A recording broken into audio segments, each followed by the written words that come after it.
மாணிக்கராஜ். நான் வந்து பள்ளிப்பாளையம் ஊராட்சி ரத்னாயகம் பாளையத்தில் அண்ணாமலை நகரில் குடியிருக்கிறேன்.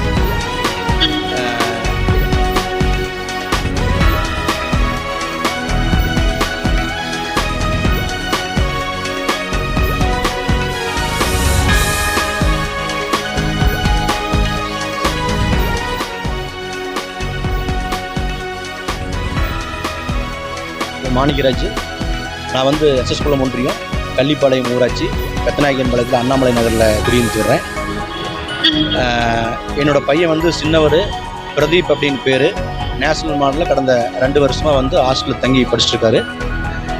இப்போது 10th எக்ஸாம் நடக்கிற அன்றைக்கி, அதாவது கடந்த 11/3/2026 அன்றைக்கி, அந்த எக்ஸாம் நடக்கிற அன்றைக்கி காலையில் 8:15 மணிக்கு நேஷனல் மாடல் மெட்ரிக் பள்ளியிலிருந்து எனக்கு ஒரு ஃபோன் வந்துச்சு.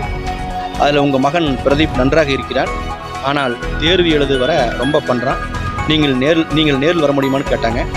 நான் உடனே குழந்தையிடம் போனை கொடுங்கள் என்று சொன்னேன். அதற்கு அவன் பக்கத்தில் இல்லை என்று சொன்னார்கள். நன்றாக இருக்கிறான் என்று சொல்கிறீர்கள், அவன் பொது தேர்வு எழுதட்டும், மதியம் நேரில் வருகிறேன் என்று சொன்னேன். அன்றைய தினமே மதியம் சுமார் 12:15 மணிக்கு வார்டன் பிரியா என்பவர் குழந்தைக்கு வயிற்றுப்போக்கு மற்றும் வாந்தி ஏற்பட்டு ட்ரஸ்ட் சேஞ்ச் செய்து மறுபடியும் தேர்வு எழுத அனுமதித்து இருக்கிறோம் என்று சொன்னார். நான் உடனே எனது மனைவிக்கு ஃபோன் செய்து வாடகை கார் ஏற்பாடு செய்து தேர்வு மையமான கிருஷ்ணமால் பள்ளிக்கு அனுப்பி வைத்தேன். அங்கு சென்று பார்த்தபோது குழந்தை மயக்க நிலையில் படுக்க வைத்திருப்பதாக எனது மனைவி என்னிடம் கூறினார். நான் உடனே கோவில்பாளையத்தில் டே கேர் கிளினிக் நடத்தி வரும் எங்கள் குடும்ப மருத்துவரிடம் அழைத்து வரும்படி கூறினேன். அங்கு வந்து பரிசோதனை செய்த டாக்டர் பிபி குறைவு மற்றும் அதிகமான காய்ச்சல், அதாவது வந்து உயிருக்கு ஒரு போராடக்கூடிய ஒரு சூழ்நிலை இருக்கின்ற காரணத்தினால் நீங்கள் மேல் சிகிச்சைக்காக கோவில்பாளையம் KMCH மருத்துவமனைக்கு அழைத்துச் செல்லுமாறு கூறினார்.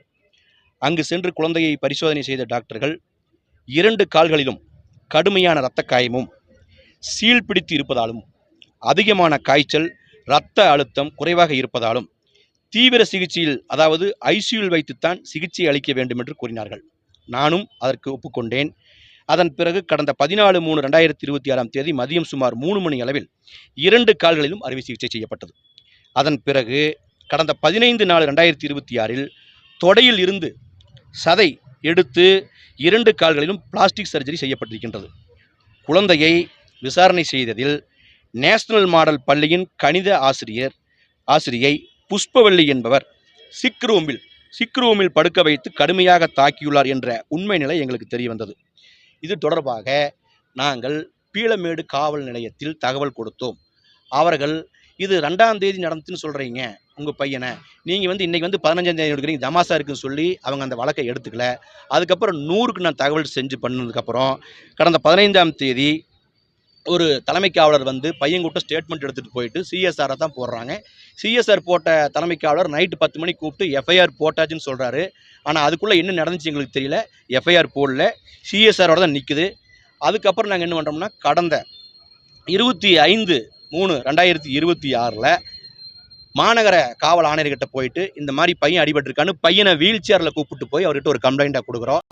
இன்னைக்கு வரைக்கும் எந்த ஒரு நடவடிக்கையுமே கிடையாது. கிட்டத்தட்ட 27ஆம் தேதி அன்னைக்கு தான் FIR போட்டிருக்காங்க. அதிலிருந்து எந்த நடவடிக்கையுமே கிடையாது.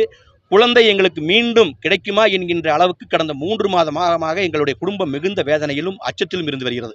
எனவே அரசு குறைந்தபட்ச மனிதாபனத்தோடு எங்களுக்கு நியாயம் கிடைத்திட உரிய சட்ட நடவடிக்கைகளை மேற்கொள்ள வேண்டும் என்ற கோரிக்கையை மாவட்ட ஆட்சியரிடம் தெரிவிக்க இங்கு வந்திருக்கின்றோம். எனவே சமூக அக்கறை கொண்ட ஊடகங்கள் 3 அறுவை சிகிச்சைக்கு ஆளாகி பொது தேர்வு எழுத முடியாமல் கடுமையான பாதிப்புக்கு ஆளாகி உயிர் சேதம் ஏற்படுகின்ற அளவுக்கு ஆக்சிஜன் லெவலில் குழந்தை பிழைத்திருக்கின்றது. எனவே மனமுடைந்து போயிருக்கின்ற பெற்றோர்களாகி எங்களுக்கு நியாயத்தை பெற்றுத்தர வேண்டும் என்று உங்கள் அனைவரையும் பணிவன்போடு கேட்டுக்கொள்கிறேன். இது சார்பாக நீங்கள் பார்த்தீங்கன்னா ஸ்கூலில் ஏகப்பட்ட டார்ச்சர். எங்களுக்கு வழக்க வாபஸ் வாங்கினாத்தான் பையனை வந்து ஒரு எக்ஸாம் தான் எழுதியிருக்கிறான், பேலன்ஸ் 4 எக்ஸாம் எழுத முடியல.